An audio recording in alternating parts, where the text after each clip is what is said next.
welcome to No Summary, Golden Threads online conversations with artists who don't fit in a box. For those of you who don't know Golden, it is the first U.S. theater company devoted to Middle Eastern artists and stories, and was founded by playwright and director Taranj Yegizarian in 1996. Thank you, Taranj. My name is Catherine Coray, she, her, and I am joining from the island of Manhattan, land of the Lenape people, and I would like to take a moment here to acknowledge the people of the land on which Golden Thread is located, the multiple Ohlone tribes.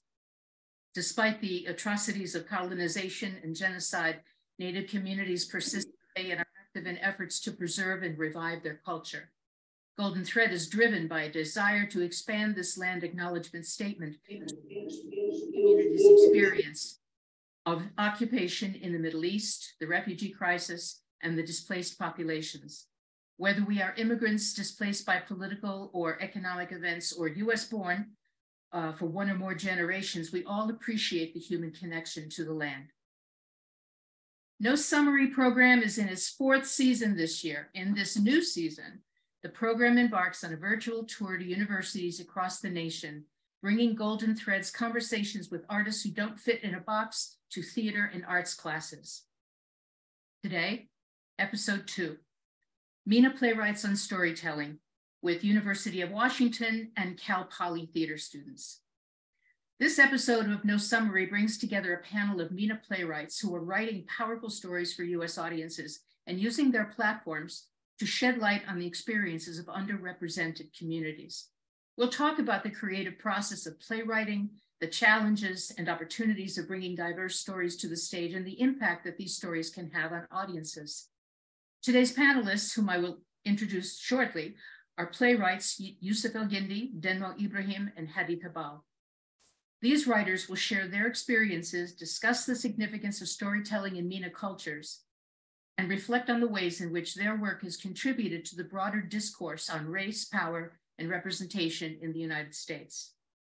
Before I introduce the writers and we dive into our conversation, I would like to take a moment to welcome guests who are joining here in the Zoom room, but also those tuning in via live stream on HowlRound. Those here with us, please feel free to utilize the chat function to post your comments and questions. And later on, I'll ask everybody to turn on their cameras if they are so inclined. But I'm especially happy to welcome the students of MENA American Theater class at California Polytechnic University, designed and taught by Professor Hala Baki, to imagine how MENA theater can contribute to a more inclusive American culture, and a Plays and Styles drama class at the University of Washington taught by Mona Merhi, who has focused the course on topics related to race, ethnicity, and identity representation by examining the works of playwrights from the MENA region alongside modern and contemporary Western texts. Now, I'm pleased to introduce our playwright panelists. Yussef El Guindi, born in Egypt, raised in London, and now based in Seattle. Yussef's work frequently examines the collision of ethnicities, cultures, and politics that face Arab Americans and Muslim Americans. His plays have been produced at Marin Theater Company, ACT in Seattle, and at the Denver Center for the Performing Arts, also at Portland Center Stage. He is the recipient of many honors, including the Steinberg ATCA New Play Award, LA Weekly's Excellence in Playwriting Award, and the Middle East America Distinguished Playwright Award. Hadi Tabbal is a New York City-based writer and actor who was born and raised in Beirut, Lebanon. His plays have been presented at Berkeley Rep's Ground Floor program. He has been a Playwrights Realm semifinalist, and his most recent play, Cristina et Maria et Leonis, is an artist advancing cultural change commission from the Noor Theater and Pop Culture Collaborative. As an actor, Hadi appeared in the Vagrant trilogy at the Public Theater, English at the Atlantic Theater, winner of an Obie Award and the Lucille Lortel nomination, and on television, he played Amir al-Raisani on NBC's The Brave. Denmo Ibrahim is an American playwright and actor of Egyptian descent. Her plays have been part of the Bay Area Playwrights Festival produced at the Marin Theater Company and at Golden Thread. Her audio immersive book, Zainab's Night of Destiny, has engaged thousands of elementary and middle school students in Louisville, Kentucky. I really must experience that demo. As an actor, she has appeared at Berkeley Repertory Theater, American Conservatory Theater, the Old Globe, Seattle Rep, Marin Theater Company, and Cal Shakespeare. Denmo is a proud resident artist of Golden Thread and the steering committee member of the MENA Theater Makers Alliance, MENAPMA. Welcome, all three of you. I'm so thrilled to be in a room with you, even if it's virtual. And everybody, you are welcome to learn more about these amazing artists from their bios, which are in the chat. Okay, here we are. I want to ask a few questions. I just want to throw them out to all three of you, okay? And get the conversation started before we tap into these Middle Eastern theater classes. I'm so excited to hear what the students would like to know. But first of all, I think it would be great if we could get a little background on y'all, right? A little bit of where you came from, how you got started writing. One thing that I'm a little bit curious about, if you could tell us more about your background, is I think that all of you at one time and now have been and are actors. And so what interests me, and the thing I'm curious about, is how, if studying acting and working as a professional actor is one of the things that led you to tell your own stories in plays. So I'm curious about that. And I would like to start with Hadi Tabbal. Hi, everyone. How are you? Hi, Catherine. It's so good to see you. Yeah, I think, I think I used to be afraid of it. I remember being at Sundance, remember the Sundance Theater program? It was maybe 10, 11 years ago. And I remember, like writers would go and, write new pages and come back. And I was like, oh, I can't do that. And then, I think at a certain point you get a nagging sensation of you want to tell something. And then you kind of go, oh, I think I like it. And you kind of get a bit of good feedback. And then you say, oh, I think I do want to do this. I think being an actor was the in for me because I was in so many development rooms. I've been in readings, Yussef's readings, and many other opportunities. And so seeing, I think it was mind opening to be able to do it after having been on the speaking side of it. And also, I do experience the advantages of it because you're an actor. You kind of, you somehow play them all in your head out loud when you write, if that's your process. But also the disadvantages of it, which is I feel like sometimes as writers, we write for our sensibility as actors. And so sometimes that does stand in the way, because there's something that I think writers who don't act do, which is they just put the words and they go, okay, someone will figure it out. And I can't put myself in a situation where I'm like, oh, someone else will figure it out. I feel like I have to figure it out performance-wise. So that kind of gets in the way sometimes. That is really interesting. Thank you for sharing that. That is great. Yeah. Denmo, your thoughts? Yeah, I think it's a really interesting pathway, actor to writer, in the MENA space in particular, because I think for our generation, there were no works. So, I went to conservatory undergrad. I started with a class of 60 and graduated with a class of 11. And then I did graduate work in physical theater, and then I studied in Europe, and I'd spent almost a decade crafting, working on the craft and developing how do you audition and how do you be good in the room and how do you analyze a script. And at the end of the day, your work was always measured by the role you had permission to play. And I think that's just something we don't really talk a lot about in the acting world is, no matter how established, how much you train, how much you love it, you can't act, you can't just invent that unless you decide to invent that. And I think that's where a lot of writers kind of come into the room. I was getting cast in roles that were very limiting to the kinds of experiences, the kinds of stories I wanted to tell. And to be completely honest, I wasn't coming from a place of, I want to tell MENA stories. No, I was just coming from a place of, I want to have a full journey on stage. And because of the way I look, I wasn't really being cast in the characters that were the most well-written.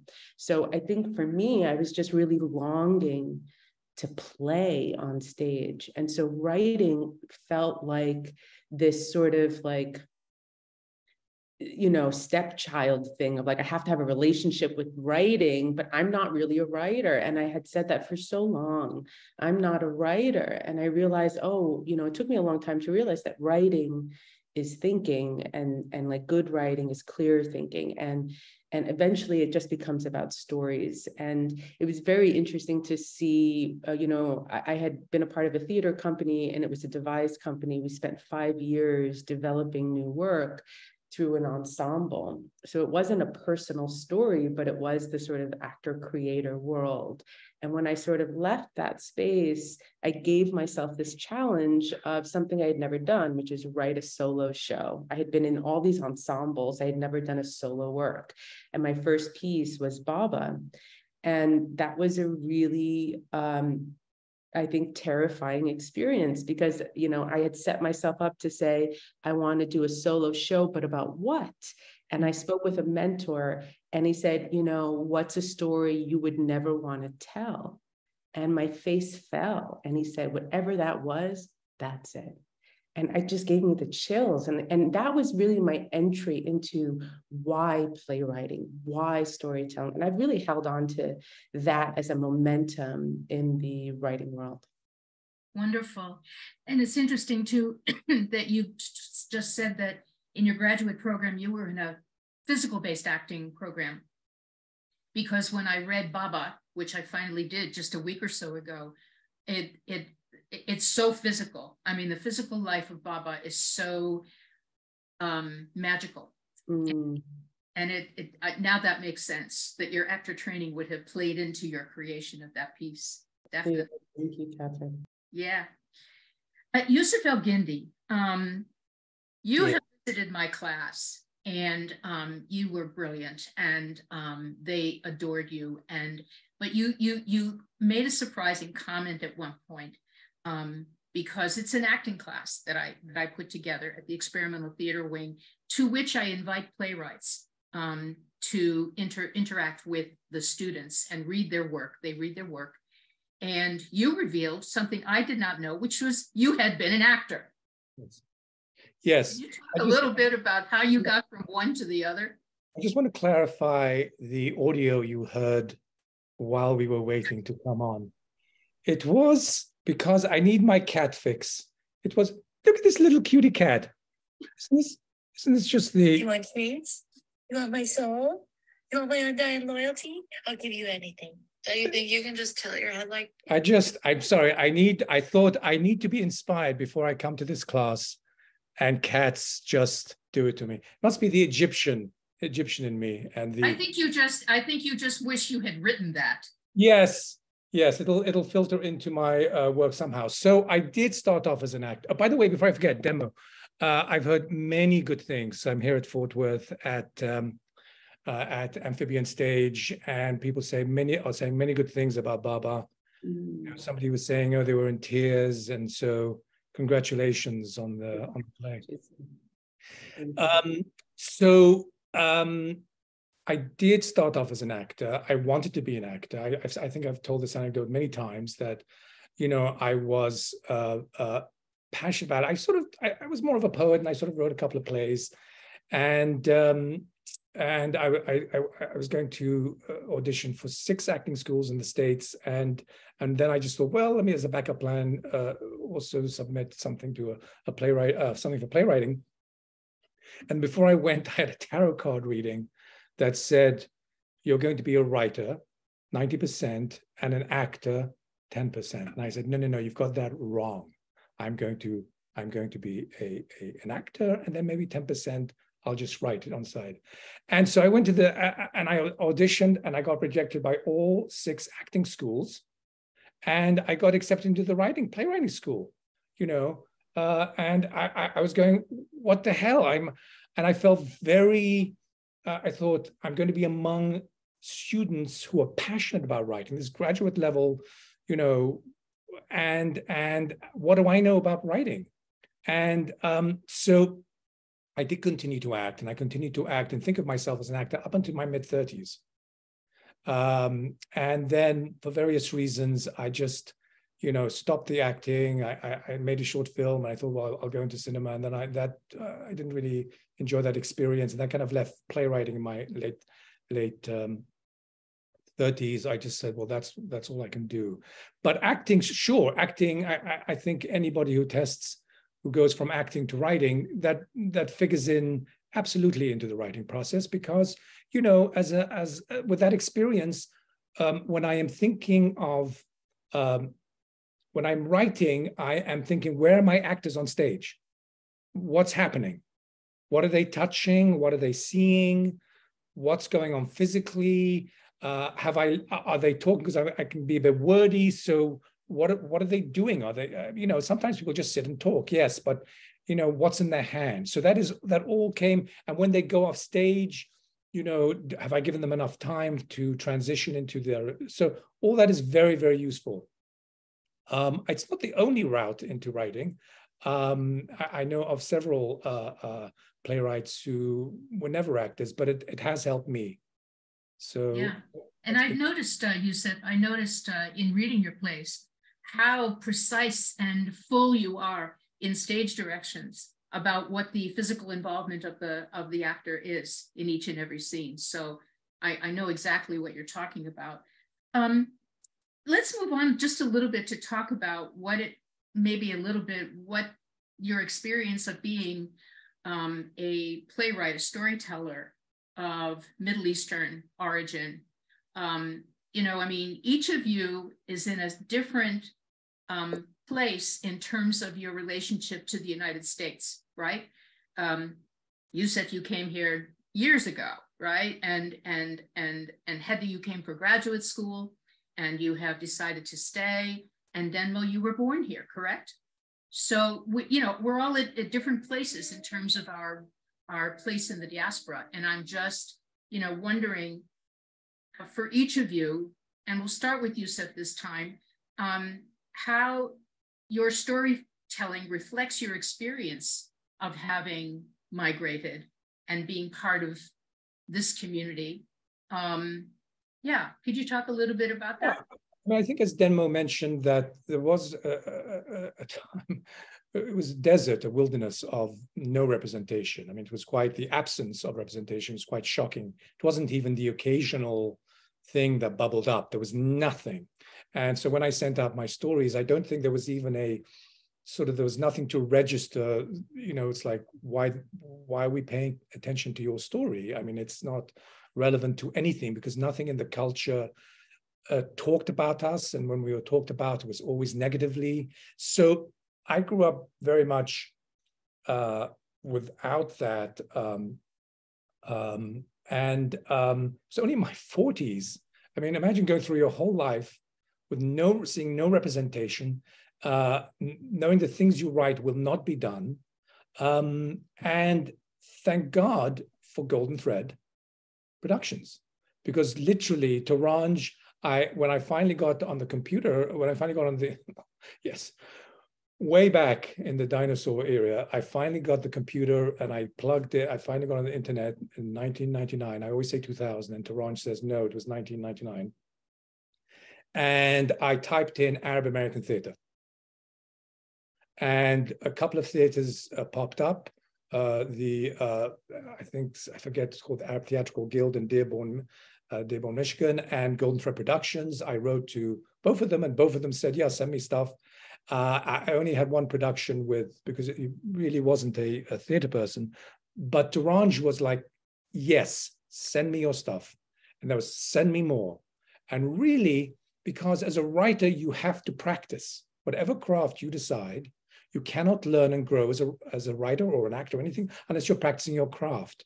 It's all very well to sit and write your plays alone, but you have to practice. And Torange gave me the platform to really find my voice and to really plug into that. And later, really, it was Golden Thread really was a lifesaver. And then later Silk Road Rising came along, and there was more and more interest. So sorry, you had a very specific question. I think I danced around it.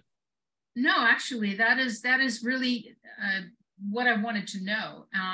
I guess it has to do with not only the lack of representation that you were encountering, but also what you came from.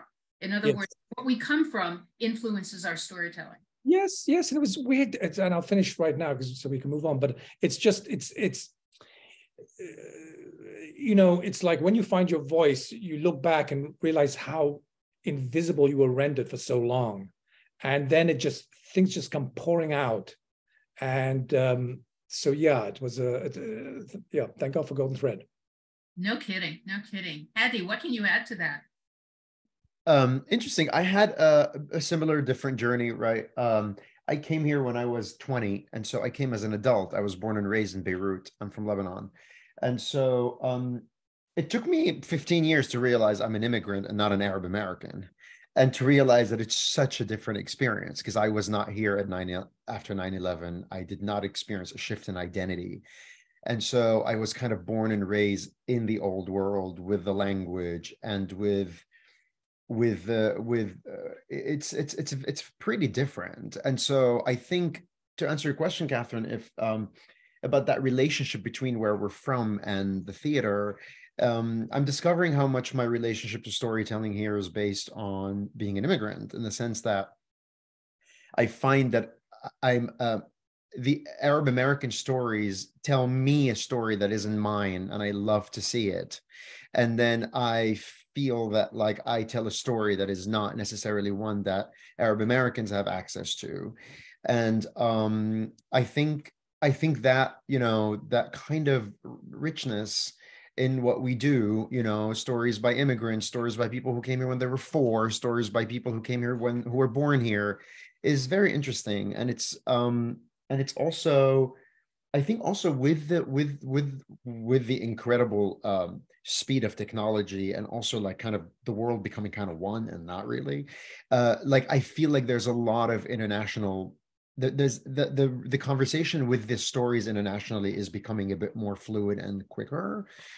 But so that's on like kind of on a macro level. On a micro level, in terms of storytelling, I think Catherine and I talk a lot about that, which is I never had a need to affirm my identity, in the sense that against like the white kind of American, kind of erasing narrative that a lot of Arab Americans have experienced because they were born and raised here.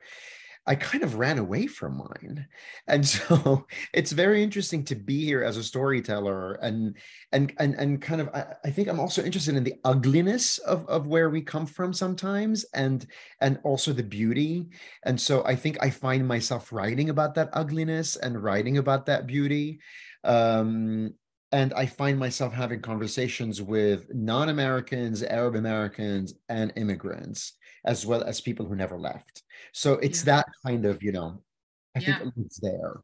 And, I just want to point out one thing that I know about your work, is that you are definitely writing from a different perspective than perhaps Denmo would, or another writer who was born and raised in the United States. However, you definitely address the intersection of the culture you come from and the one you're in now. And maybe there'll be a moment in a few minutes where we could talk a little bit more about that, because you have perspectives on those connections and those challenges that others of us don't necessarily have. Thank you. Talk for a minute about, how, your storytelling reflects your experience of being the child of immigrants, which I totally relate to. Yeah, I mean, I think in the process of writing and starting with family, it gave me the opportunity to understand more of what that means. Like in my experience, and also being raised by a single mother, that there is this really strong sense of duality, of switching. And, they switch to be sort of like a part of the American mainstream, and then they switch back to sort of be at home, and that you grow up as a kid learning that your parent has masks and you get to understand them, you know, like in a lot of ways, I didn't really understand what that was as a kid. It was sort of like, why isn't my mom the same all the time? Why isn't my dad the same all the time? And then I realized, oh, America, that there is a construct here and they don't belong. And so they are literally always pitching. They are always pitching. And I think especially during my mom's time, which was the 70s and 80s in Manhattan, that there was this other layer of being sort of like, you know, exoticized, you know, she was, you know, fetishized as a woman, a young woman, and also you know, a financial person in Manhattan. So there was this really sort of sense that she didn't really fit in any of the spheres. And I think, you know, it's interesting, like for me, I've never outwardly been a political person. And yet when I started writing and really sort of centering in on some of the questions I had for myself, I found that so much of it had to do with the Arab identity in America and its sort of erasure, as Hadi, you were sort of saying, that is such a big part of it, or at least for like the Middle Eastern identity to be able to blend. And, you know, like my brother and I didn't learn Arabic on purpose in order to blend. And yet, you know, all of my family lives in Cairo. So we really don't have anyone here. And so as a kid, there was this sense of going back and forth to Cairo as a kid. You know, we live near the pyramids. We also live, you know, by the sea. And so I had this like extreme experience of like going, it felt back in time. And then also coming to this, you know, to living in like Princeton, New Jersey, where it was like a really sort of elite situation. And, you know, you know, I would say I learned that in America, the religion is money. In Egypt, the religion is, you know, something, you know, ancient and holy, and it's part of, you know, Islam. And so there was this really, in the very beginning, I was sort of trying to figure out what are these different values. In America, the value is individuality. In Egypt, this real sense of community beyond connection, actually, like we have each other, you know. So I've been fascinated by someone as a child of that being sort of straddling these two worlds and really feeling that sort of a fluency, I guess, on being outside and inside both. Mm-hmm. Yussef, do you feel that you are straddling two worlds, or have you along the way? You're on mute. Yussef, you're muted. You know, sometimes I'm muted, sometimes I'm unmuted, and you're listening to me listening to cat videos. You know, it's just one of those days. So, yes, no, well, you know, I'm sort of straddling three worlds because you know, when Nasser came along, he nationalized a bunch of companies, and including my father's. And so we moved to England to start again. And I was there really, I mean, I went back to when I was 18. I was in England when I was 3, went back when I was 18 back to Cairo and did my undergraduate degree at the American University in Cairo, and then came for my graduate studies here in the States. And then somewhere in the mid 80s, I had to decide, well, do I want to go back to England and kind of pick up where I left off, or, you know, and I sort of chose the road less traveled. So it's really 3 cultures that I'm dealing with. And actually, given that my formative years were spent in England, you know, there's this weird thing where the sensibility is a sort of slight English sensibility. And sometimes I have to explain the tone and sensibility, even though it took me about 5-6 years to be able to write American characters without hearing British, you know, of just, you know, and occasionally a little Britishism, little, you know, will a Brit saying or something will pop up and somebody will correct me. So that's weird. But yeah, so there is a lot of straddling of cultures. And, you know, we go back after I got my green card, and after Nasser left, a lot of family moved back, and I would go back every year for at least a month. So yes, and you're right. I mean, in Egypt, anyway, that's another subject. But and I do envy, sometimes I envy people who were just born and raised in one country. I envy them for the ease with which language, I have adopted a language, and I have adopted a sensibility, the American sensibility. I've adopted the American language. I had to learn that. I had to learn how, people speak. And so I kind of envy, and I can kind of hear the difference with some playwrights where they're kind of swimming in the language, where I'm kind of, I'm sort of, I'm in a different flow, and sort of negotiating with the language a little bit. That's so interesting. Yes. Well, the first time I met you, Yussef, I was just sort of taken aback by your accent, which actually is not as strong as it was 10 years ago. Good. Yep. Well, I don't know if that's good or bad. Fine. I'm hoping by my 80s, I will have really, my American accent will have just, poop. Oh, okay. All right. Fair enough. Fair enough. I want to ask one more question of y'all before we bring the students in, because I'm eager to hear their questions. But I think one of the things that's been sort of running around in my mind is what the response is to these stories that you are compelled to tell. And I don't just mean audience responses, although that's interesting too, but responses from the community, responses from your collaborators, whichever director you're working with, the actors. I'm just curious what you run into, good and bad, or hard and easy, when you are working on a new play that is coming from a pretty personal place for you. Yussef, you're not on mute now, so I'd like you to just start. Oh, okay. What is the reaction of the people I collaborate with plays? I mean, it's, over the years, it's the relationship I've had, in the very beginning, as an Arab American friend of mine said, Yussef, the problem is you're writing plays for actors who don't yet exist.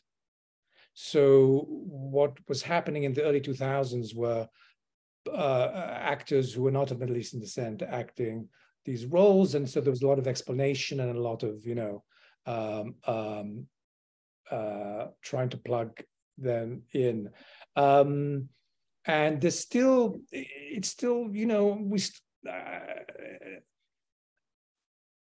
I have 3,000 points. And, even still today, I was in a production within the last 5 years, won't name it. But, what the costume designer was not of Middle Eastern descent, and they were just offering things. I was going, no, or that's not it. That's sort of Moroccan. That's not Egyptian. Mm-hmm.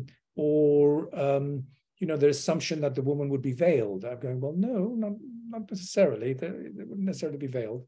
And so sometimes you're in explanation mode, and then sometimes you do collaborate. And I love the fact when I can collaborate with non-Middle Eastern people because then you everybody's gathering to investigate a culture, and it's a wonderful exploration for everyone. Everyone's going on an adventure. So I love that too. But sometimes if you get just the right actor who understands those mannerisms, who understands where I'm coming from with the character, it's a relief. Of course, definitely. Hadi, what's been your experience? Participants to unmute themselves. Sorry. Yeah. Everyone thinks I'm a genius. That's my experience. No, I'm joking. No, well, basically, look, my experience is interesting in the sense that I think I think the thing that I get is, oh, this is an interesting angle on what we're doing here in the States. That's what I kind of get, which makes me very happy because I think I'm trying to do that, to kind of look at the US from the outside, from our perspective. Because I mean, I have been an audience member a lot of times in the States, and the amount of times Americans of all kinds write about the,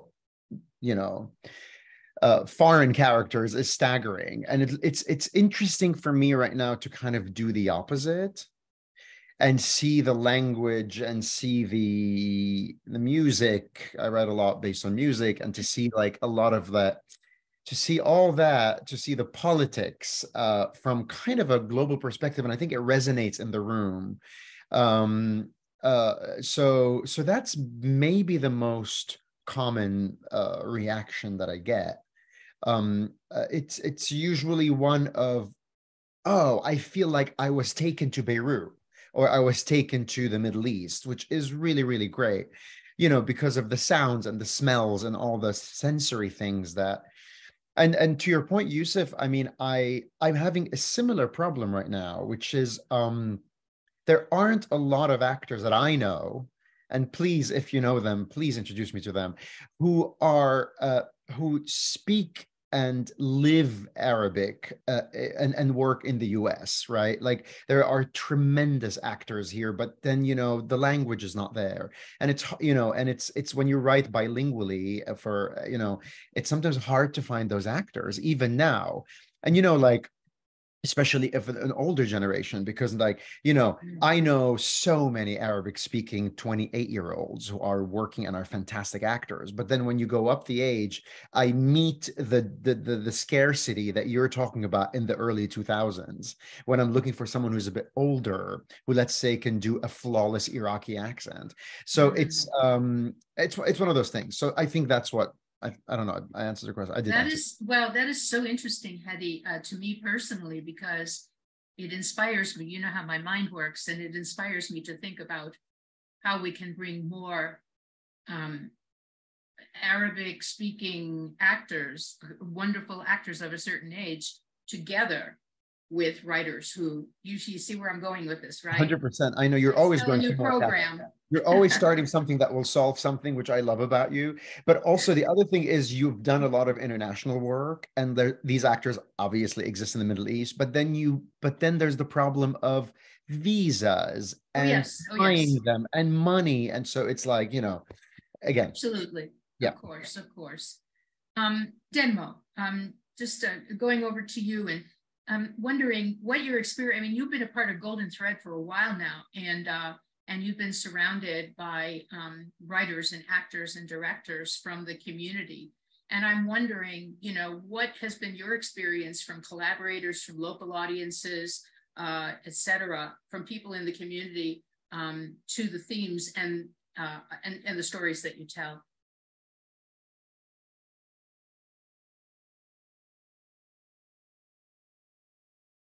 Unmute, Denmo. Great. All right, great. There you are. Yeah, I think, it's been really a journey. I mean, my first piece for Baba was about Muhammad, who is like immigrant all the way, the sense of like, this is not, this guy is not your everyday Joe, was sort of really front and center. And I think one of the things that's successful about that piece is very soon, the accent, the sort of like immigrant persona archetype is transcended. And we're like, oh no, actually, this is my dad. This is my friend. I know this guy is me. And in my, my last piece, that was sort of centered around, Arab Spring, where it was sort of centered around a brother-sister dealing with a funeral. Their brother-sister relationship is first, and their sort of cultural baggage is sort of second. And I think that really resonates with people, because they're like, I have a brother, I have a sister, I have a family. And I think people come to the theater with MENA in particular and think there's going to be a whole lot of political stuff and point of views and teaching about religion or something like that. Like, it's going to be, some kind of like political message. And what, in my work, just because I'm not really coming at it at that lens, I I think there is a real sort of sense of like warmth and love for what people don't even realize that they've othered, you know, that they've distanced from, and that really melts. I mean, we, you know, in San Francisco, where I was based for 18 years, you know, many people would say they're very liberal and open, etc. And then, you know, you kind of discover, I think sometimes when you're watching a play with a character like Muhammad in Baba, that there's a real sort of, there are still, even the most liberal of us have our judgments and biases. Of course, we're human. Why wouldn't we? So there's no problem with that. But I think some of the feedback I've received is how we use the sort of the culture or the religion or the sense of like the immigrant, the outsider, as a medium to connect with the parts of us that we've also ostracized. And isn't like, that's, I mean, that's the money right there. That's like why we go to the theater. That's why artists are doing the thing, you know? Yes, absolutely, absolutely. I'm just gonna pause now just to say, first of all, I wanna put out a reminder for those you know, tuning in now that who we are and what we're doing here today, which is we're in conversation and no summary golden thread online conversation with artists who don't fit in a box. And we are here in conversation with playwrights Yussef El Guindi, Denmo Ibrahim, and Hadi Tabbal.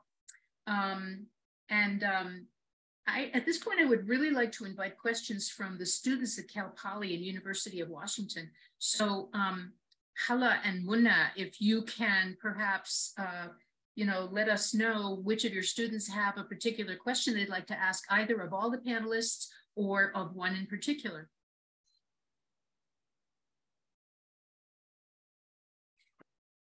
Yes, sure, but I think I will leave the room a little bit for Hala. The students want to leave it at a certain moment. Hala, would you like to start by your students? Sure. Thank you so much, Mona. Yeah, we do have one question here. Baxter, take it away. Hello, my name is Baxter. I'm a fourth year mechanical engineering major. And then I have a question for Hadi Tabbal about The Remnants. So I just finished that play this weekend, and I really loved the intellectual discussions that were weaved in about like the makers of history versus the participants of history, and like whether there's a right or a wrong in the moment. And I also really loved how you weaved in the artist Kulthum and the song Hala Baki. And I was wondering what your inspiration was for weaving that, making that such an integral part of that play. Well, thank you for reading the play, first of all, and for, you know, reading it so deeply. And thank you for your question. I think it's funny sometimes, you know, the theater takes 5,000 years to, you know, to be made. I started writing this play six millennia ago. And there are, you know, you kind of forget what made you write something. I mean, you just make me think about it. But there's some, I think the main drive of that piece has been, I experienced something when I listened to Kulthum, right? I experienced something that is extremely hard to communicate. And because I would imagine an American listening to a very American thing would have a lot of trouble explaining that to someone who's not, right? I mean, I experience a lot when I listen to Whitney Houston. That's my American side, right? And but I can explain that to an American, but I can't explain Kulthum in a lot of ways. And I think there's something about getting to know someone when you hear their music, or when you hear what they listen to and how they listen to it.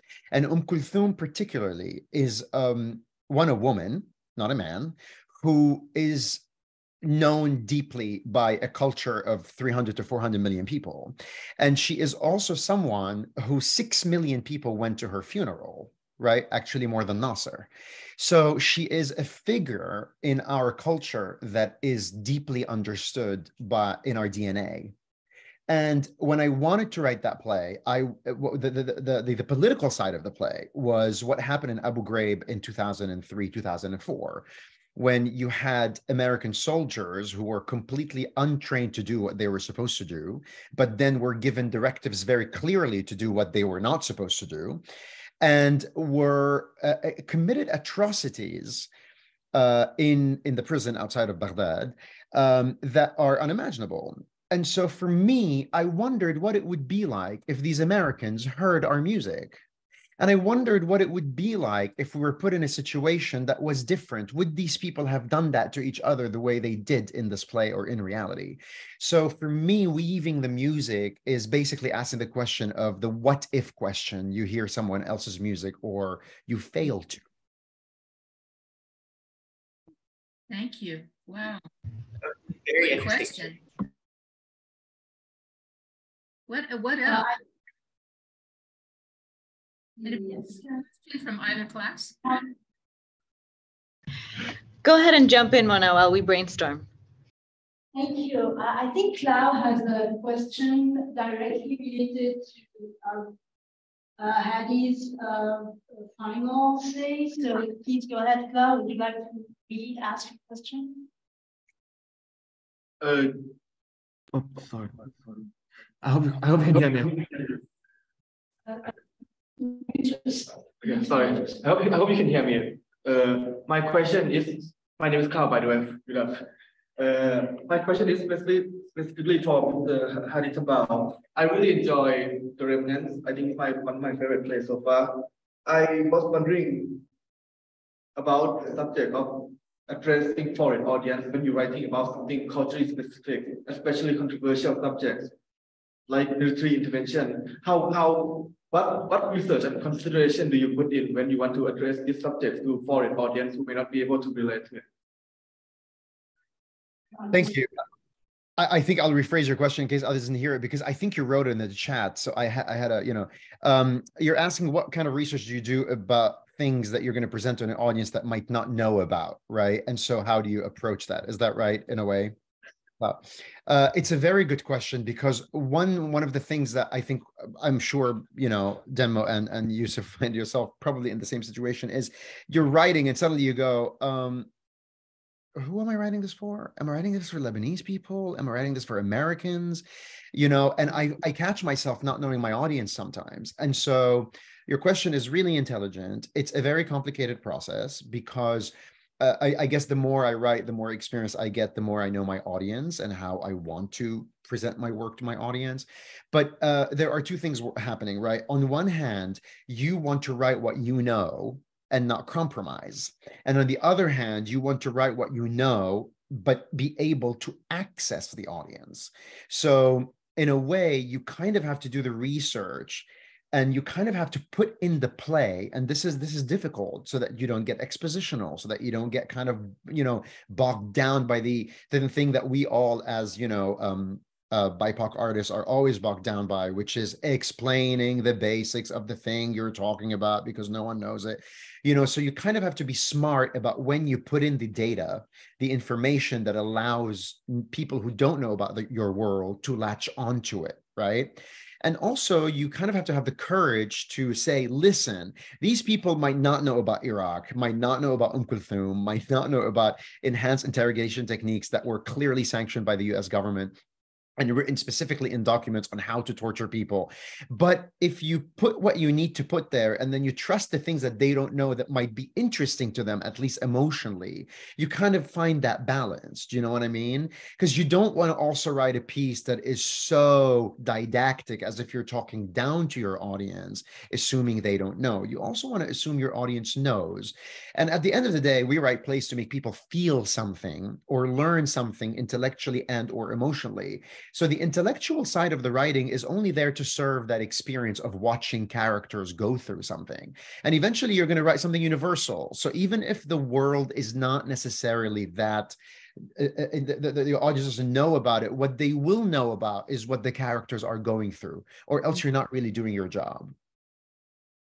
Wow, good question. Thank you so much for that.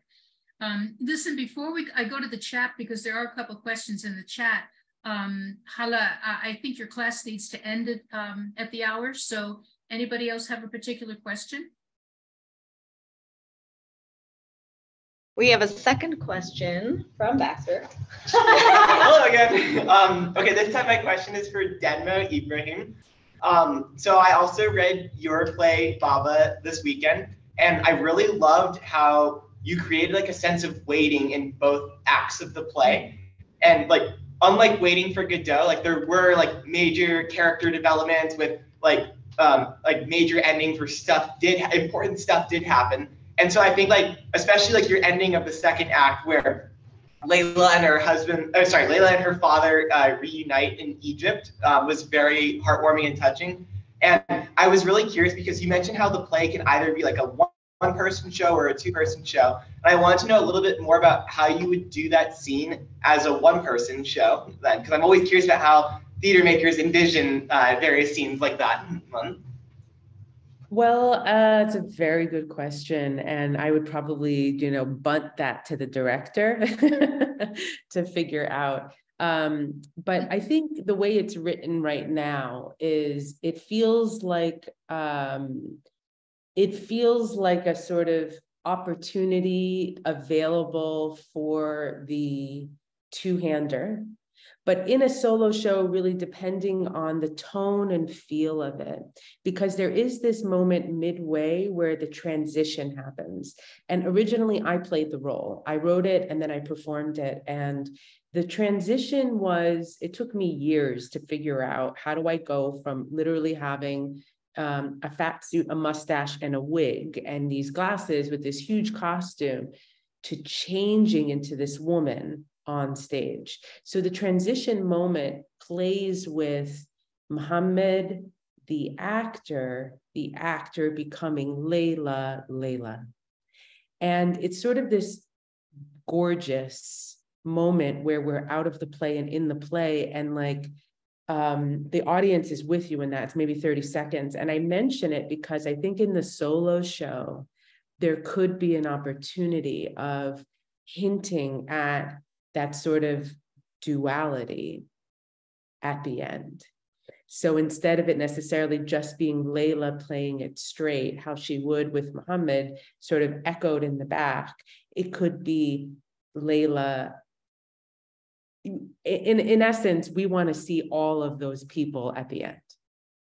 So I think your question is great, and I'd love to see that. Thank you, Denmo. Again, And actually, I'm in the chat now, and I'm seeing a question from Jean-Marc Azar.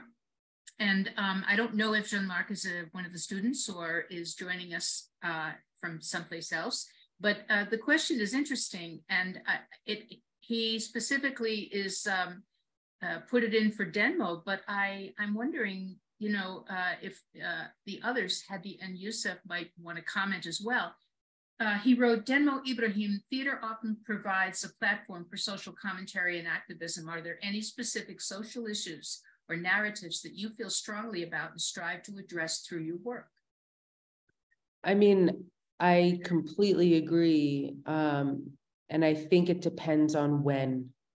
I think that you can't answer that in sort of as a, fill in the blank. Initially, I think the issue when Baba was written and performed at that time, and also it just had a production at Amphibian Stage a few months ago, the commentary there, I think, was really around what happens to the first and second generation, the sort of like right now, the conversation, I think, in the MENA community, at least for me, I'll speak for myself, in my mind, top of mind, is that the MENA identity is not on the census. We are not legally represented in America. We don't exist. And that's a big friggin' deal, in terms of representation, funding, and at the same time, our community in particular is incredibly surveilled. There's a lot of surveillance, there's a lot of hate crimes, and yet we don't have any kind of protection or representation. So to me, that's a huge thing right now. So So when any MENA play gets on stage, it feels like it's shedding light on a community that we are ignoring on purpose. That's one. And two, I think there is something around, you know, being able, like the idea of being silenced, you know, right now, if you are Middle Eastern and you're in the census, you must identify as white, which I think is just a really interesting thing that we need to unpack. So that's my relationship right now with a lot of the work that I want to produce and continue to explore.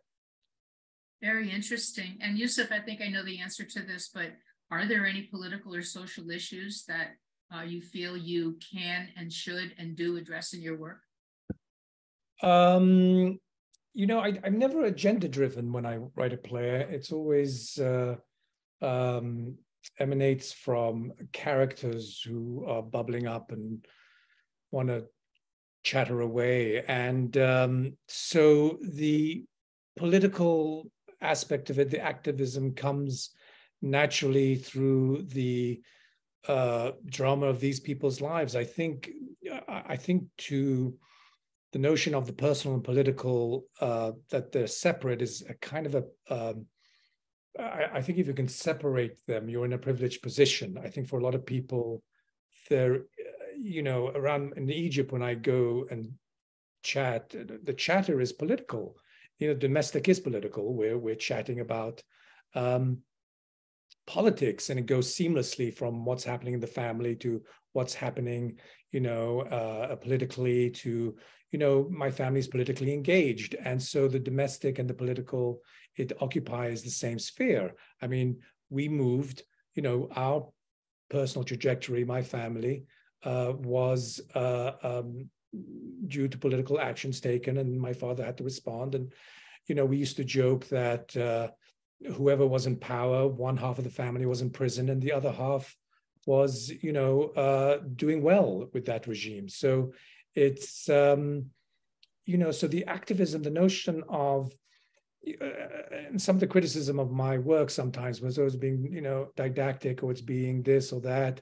And I think it's almost just the very, the temerity to bring something up, you know, was regarded as, well, why are you trying to address the social forces, you know, that affect us all, which is weird. And there are a lot of playwrights, especially also the British sensibility that I grew up with.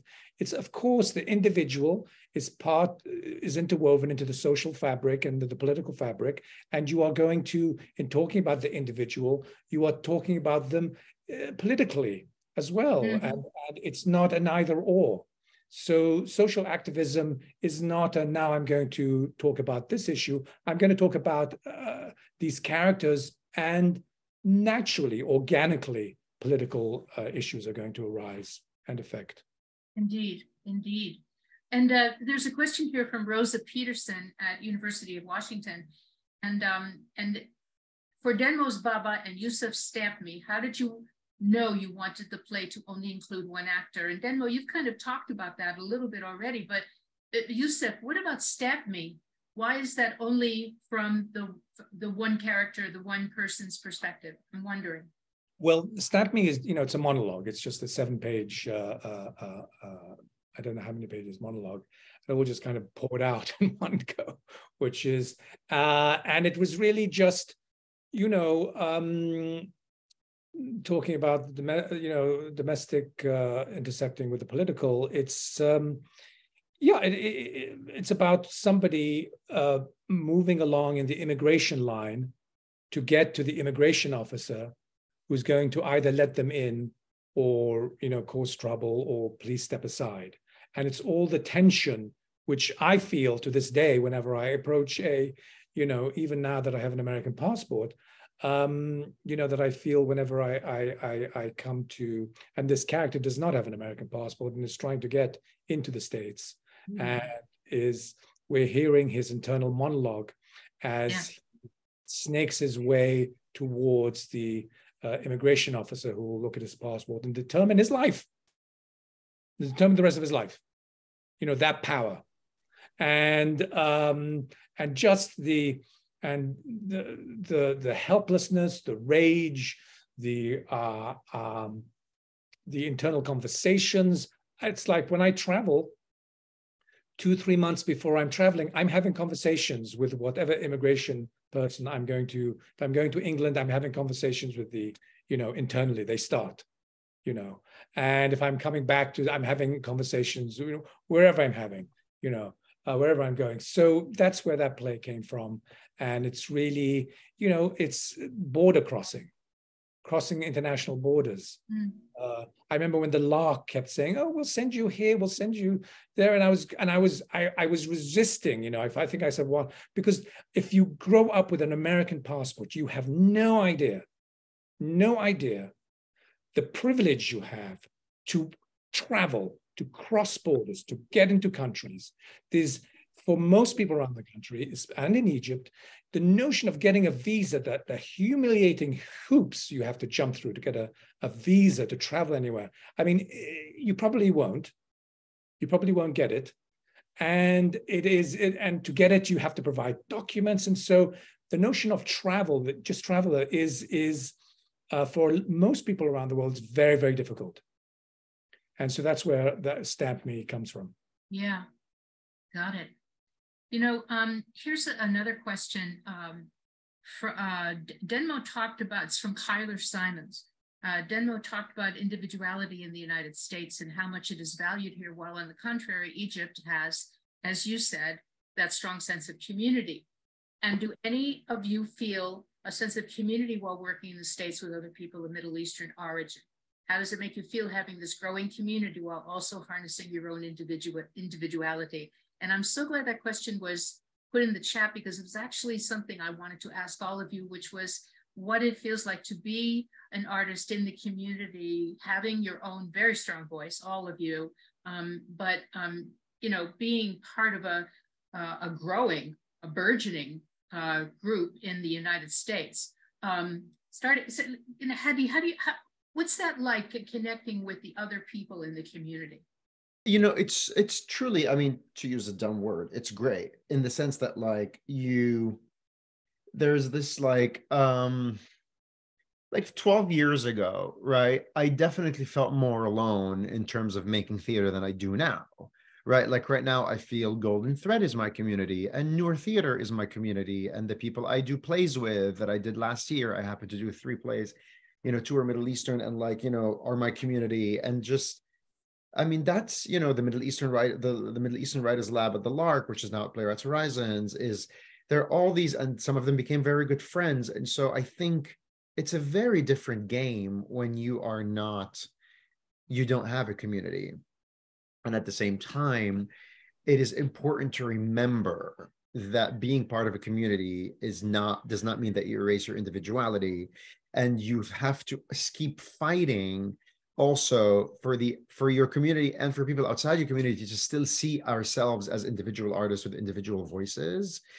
And it's also very interesting to I think it's great to be part of a community that, I mean, just that meeting we did at Playwrights Horizons last week or 2 weeks ago was kind of about how we can all be so diverse within the community. So that's, it all feels very good, because also when you want your work produced or you want to do readings of it, or when you want to find actors, or there are people helping you. You're not just there talking to the artistic director of this place and that place, and you're sitting there and you're starting from zero. There is already, groundwork that's been covered, and that's what a community does, so that does feel great. Yeah. Okay. Yeah. Who else would like to speak to that? Yussef? Yes, it's wonderful. I mean, back when all this kind of started, it was in the late 90s, 97 with Golden Thread, and just more and more in Nebraska and New York, and there was a couple of other outlets, and there was also a literary magazine, Mizna, from Minneapolis, and things were bubbling up in the late 90s, and I thought, oh, this is fantastic, finally, oh my God, finally. Then 9/11 happened, and I remember thinking, oh no, I hope this all doesn't get silenced, that we don't all go, we can no longer, this wonderful renaissance that is happening. But luckily, as happens when a group of people in this country suddenly have this negative spotlight put on them, they are forced to respond. And so the artists, the poets, the playwrights, comedians, actors start stepping up and needing to respond. It's sort of most groups go through this. So it's lovely. So it's lovely to have gone from the early 2000s, where we were sort of like gathering the tribe, so to speak, all the disparate people from the different MENA communities, and to this point where it's just burgeoning, and it's so wonderful. All these writers coming up, and now we have actors and directors, and there are some theaters who are more interested. So it's lovely to see this growth. And for now the larger community, theater community, goes, oh, this is a body of work and a body of people that perhaps we now need to pay attention to, where before we could be ignored because we were one or two people, and now we are gathered. Exactly. Denmo, any thoughts from your experience? I would just say I still feel it's fairly nascent. The MENA has just recently been formed, MENA Theater Makers Alliance. We've had 3 or 4 convenings. So the sense of like community, it feels more like I know this person, we gather in these small ways. But in terms of like a national organization, it still feels fairly young. And so I think as a community, and I mean on a national level, on a regional level even, I think we're still trying to find, how do we find each other, and how do we get in the same room together, and what do we talk about? And we have a lot of, differences. I think for me, the sort of community really comes alive once the show is set and you're in a room. And, you have actors and directors and designers and the playwright, and, you're all working towards this like goal of this production. And in that way, it's sort of like a microcosm, that's where it feels like community really thrives. And everyone might not even be MENA, but it has a MENA focus. So that feels really powerful. So I have a lot of hope that will create more opportunities for these like small communities to continue to grow as we find a way to make these like larger bridges more accessible and often. Inshallah. Yeah, great. Beautiful. Hala, Mona, are there any other questions that your students would like to ask? Yes, actually, Kyler, you already asked a question. I think Chloe's question related to the idea of what strength does monodrama offer in terms of addressing issues of mobility and identity representation. And this question is addressed to Yussef and to Denmo. Okay, is that question in the chat as well? It is in the chat as well. Sorry, the sound for me was the sound is a bit. Could you repeat that, or Catherine, could you summarize the? No, because I had the same problem. That's why I was trying to find it in the chat. The sound quality. One was a bit. Okay, I'm gonna move right here. Do you hear me better? Yes. Good. Yes. So the question of Chloe, raise your hand. Hi, Chloe. So Chloe's question relates to the idea of what does monodrama offer? What strength does monodrama offer in addressing issues of identity representation and specifically mobility? And stamp me and okay. All right. Demo? What does the strength of monodrama offer? Yes, okay, great. Well, before I tell you about the strength, can I tell you about the challenge? So the challenge of a monodrama is you have to have an incredible actor. You must, because it is very challenging to watch one person for more than 7 minutes. We just need something else, And so it requires, it really requires an actor who can live and thrive and create incredible nuance without other actors. Given that, if you can have that, if you can find that, A solo show has a way of focusing in like a lens in a way that a multi-character show doesn't have. You know, you as an audience member can pop from person to person and sort of figure out the story, but it sort of feels like a microcosm in on a large scale. And I also think it's like very theatrical, actually, because we're not in these, you know, we don't live in vacuums, right? So to see a solo work really requires a lot of imagination and theatricality to make it feel alive. So it's not a perfect form and in that way. And because of that, I think it has a lot of opportunity to sort of excite, entice, subvert your ideas of what the play is going to be. So yeah. Beautiful. Beautiful. Yeah, I think so that's much, Cal Poly class. Thank you so much for being with us. Thank you. Thanks, Baxter. Good to see you again. Hala. Bye. What were you going to say, Yussef? No, I was just going to reiterate. I was going to Denmo's points. Yes, the focus. You know, you better have a really good actor who can just play all the instruments, so to speak. Yeah, I mean, and when I do write solo pieces, they're usually short, like Stamp Me is like 7 pages, or 6 pages, one or the other. And it's,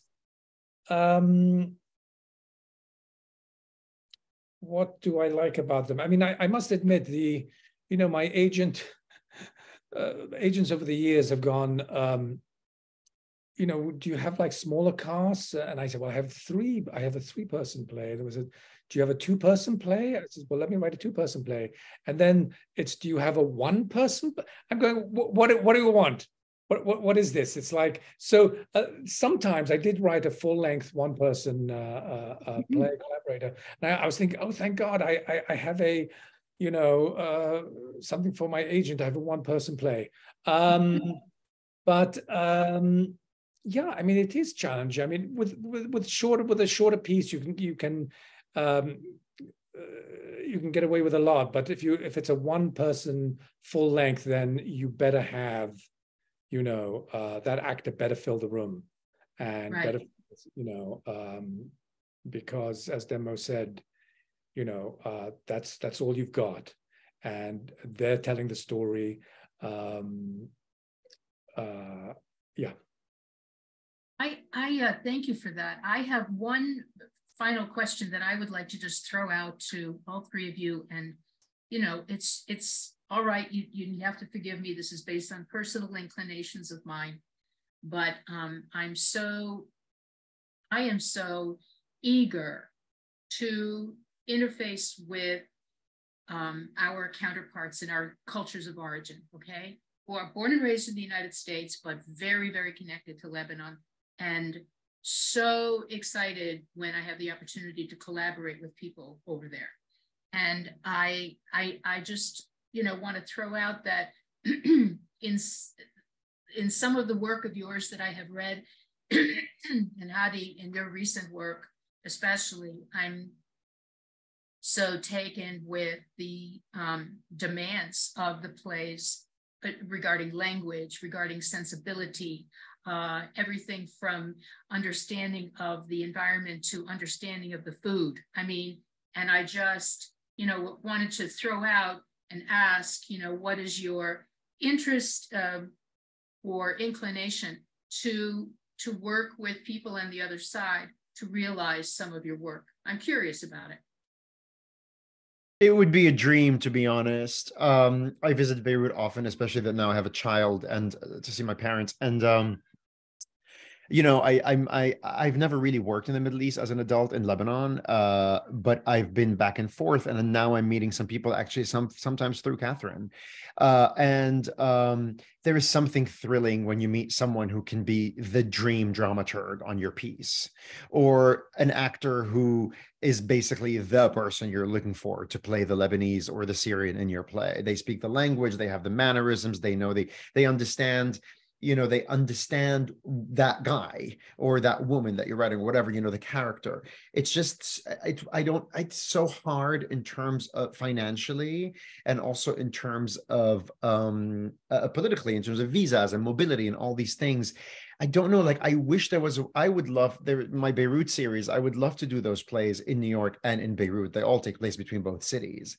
And to have actors from both cities do those pieces, it would be a dream.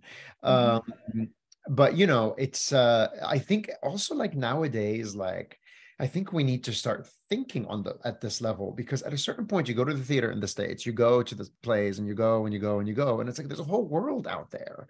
Like, there's a world of people who speak different languages, have different sensibilities, live in different cities, do different kinds of theater, and it feels a bit like you start feeling a bit the drudgery of it. So I think we owe it to ourselves to be international. You know, I agree completely. As you know, it's my life's work, and I know. You know, people have asked me, like, why are you so dedicated to these exchanges? And I have to say that it makes me sad that a lot of global exchange programs are biting the dust, because I can't help but feel that the American theater, if it is not part of the global conversation, is going to get left in the dust. That's sort of my worry, my concern. Anybody else want to comment on that? I mean, I think the limitations are real in terms of an international thing. It almost feels like, can we just have some representation? Can we please just be a part of the season, please? And not make it really harder to also having a character that's speaking Arabic and French and English. There's no way. I mean, I wrote a piece like that. I found an Egyptian man. It was the first time I could ever have a real Egyptian man in the role where English was their second language. And it was so powerful, but that feels like the exception. And so, you know, I just sort of feel like, in terms of priority, how do we create those relationships while we still develop the presence, so that when it's time to make that sort of a main stage production, then we have developed that time and that sort of relationship, you know, because I do think that